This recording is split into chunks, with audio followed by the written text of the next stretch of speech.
What's up, Gaming Nation? This is Brandon from TopTenGamer.com coming at you today with a look at the best Haswell gaming laptops under $2,000 and under $1,500. Now, if you've been following along for long, most of you know that I am a married man, and it's difficult being a gamer and a married man at times because you simply don't have time to do all of the things you want to do. So, for me, a gaming laptop is necessary because it allows me to get my game on while I'm sitting in front of the couch watching a little TV with my wife. Recently, I did a write-up on Hub Pages. My Hub Pages profile is top10gamer.hubpages.com, where I took a look at my 12 favorite Haswell gaming laptops, probably the 12 most popular, and compared their specification. So with the new Haswell release in May of 2013, a lot of you may be thinking the same thing I am. Hey, it's time to upgrade. And the question is it really worth it? And I think the resounding answer to that is yes.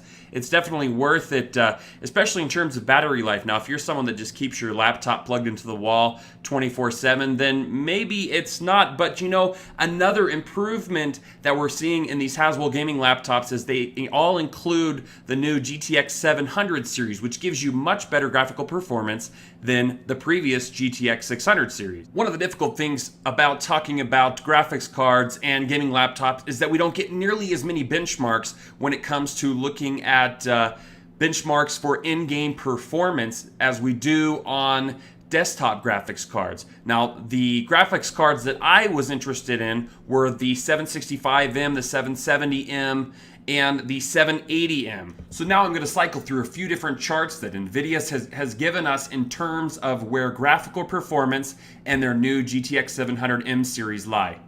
As you can see, for relative GPU performance using 3D Mark Vantage, from the 765M to the 770M, you get about a 25% increase. And from the 770M to the 780M, they're showing a 33% increase. Now, when we look at the different charts here, for the 765M and 760M, the kind of interesting thing is that we're seeing NVIDIA put the settings as medium and high settings. That's kind of a hard way to look at things. When we look at Battlefield 3, it looks like we can get about a 58 FPS on the GTX 765M, but it's a little bit misleading because we're not exactly sure what this means. We do know that it's 1920 by 1080p. When we look at the GTX 770M, on the other hand, it does tell us high settings. Again, we don't know exactly what that means. 1920 by 1080p resolution for that. And for Battlefield 3, it kind of looks like it's 54 or 5. Now, I know that the GTX 770M is not worse than the 765M, but, you know, kind of when you're making this comparison, it makes it pretty difficult the way NVIDIA has set it up. Now, 780M, they're saying high and ultra settings, which means that the settings, I'm assuming, are even higher than the GTX 770Ms in terms of their testing. It would be good to know exactly what they were doing, but for Battlefield 3, as you can see, I think it's about 80 FPS on high and ultra settings. Okay, so now we're going to take a look at a gaming laptop that really jumped out at me under the $1,500 category. Again, you can go to the write-up below where I've actually gone over several more laptops than I'm going to go over in this video. It would simply take too much time to go over that many laptops. But the one that really stuck out to me was the MSIG gaming series, the GT70, where for about $1,400 you can get that i7-4700MQ Haswell processor along with the GTX 770M graphics card.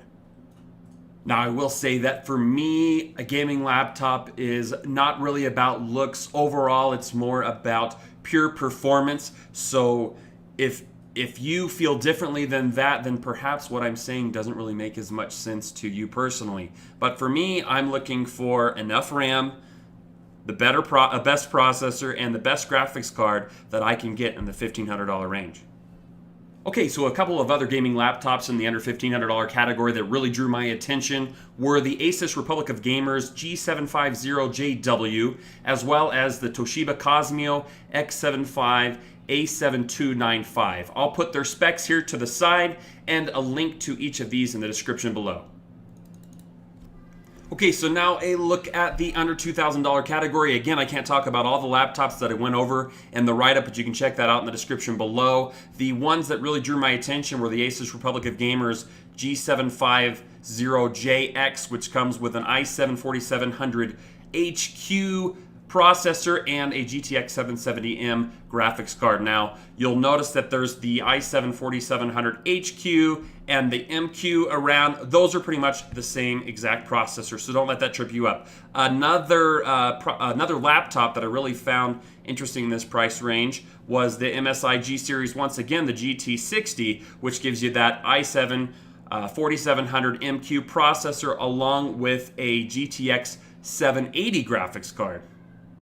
Okay, so I'm going to go ahead and mention a couple higher-end models that some of you may be thinking about in the Alienware ALW18-1991 SLV, long model number there, and the Alienware ALW18-6490 SLV. I'll put their specifications to the left here so you guys can take a look. The first gives you essentially the same hardware as that MSI GT70 at the $1,400 price range, except for it gives you dual GTX 765s and it costs around $2,100. The second one is around $2,400 and gives you dual GTX 770M. So what I really want to know from you guys is really whether it's worth that $1,000 price hike for that additional GTX 770M from that original MSI model that we mentioned to the new Alienware model. Now, I know Alienware laptops ooze quality according to a few people, and that's great. I'm not sure that I fall in line with the people who buy into all of that, but maybe you are. Maybe you can tell me why an Alienware laptop would be worth a significant price hike. It seems like an additional GTX 770M should be an additional $400 or $500. Like maybe you should be able to get dual GTX 770Ms around $2,000. I'm sure that if there was a comparable Asus, MSI, Toshiba model there may be out there, I just haven't seen yet, that they would be around that $2,000 price range. I'd love to know why you think it's worth it. Also, there's another model, high-end model here, the Razer Blade Pro, which is another interesting model that's been in the media and is one of the thinnest laptops available, but again, you pay that $2,500 premium, about $1,000 premium over a similar laptop with similar specifications that maybe doesn't have as many features. Anyway, that's all I have for today, and I'd really love to know what you guys are thinking. Whether you've used an Alienware laptop before and there's a reason that you should pay the extra $1,000. I'm really in the market for one of these laptops. I got about $1,500 to spend. The GT70 series is looking like the laptop that I might just go with, but I want to know what you guys think. Please leave me a comment in the description below. I hope you like this video. If you do, please help me out by pressing that like and subscribe button. We've got more amazing videos coming up for Battlefield 4. Again, I'm going to be interviewing some professional level gamers. We're going to try to make this game as popular of an e-game sport as we can, and hopefully we can all be a part of that. As always, gamers, go ahead and troll or ask legitimate questions if you'd like, and we'll see you next time.